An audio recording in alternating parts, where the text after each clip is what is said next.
ભરૂચ જિલ્લામાં વાગરાના એચડીએફસી બેંકના એટીએમમાંથી ચોરીનો મામલો સામે આવ્યો હતો। એટીએમ મશીનને ગેસ કટરની મદદથી તોડી પાડવામાં આવ્યું છે, ત્યારે એટીએમ તોડી પાડીને સ્કોર્પિયો ગાડીમાં ભરીને તેને લઈ ગયા હતા।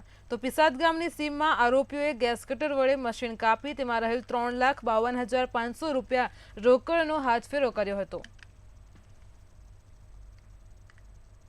ગુનામાં એક સાબિર ઉર્ફે મુન્નો જે મૂળ ઓલપાડનો રહેવાસી છે ને ઘણા સમયથી ભરૂચ જિલ્લામાં એ સક્રિય છે।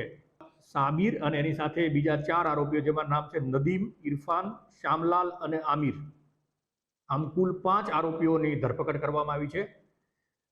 આ ગુનામાં સંડોવાયેલ મુદ્દામાલ જે ગાડીઓ છે, સ્કોર્પિયો ગાડી અને એક સેલ્ટોસ ગાડી કાર, આ બંને કબજે કરવામાં આવી છે। એટીએમ તોડવા માટેથી જે વપરાયેલા સાધનો છે એ પણ કબજે કરવામાં આવ્યા છે।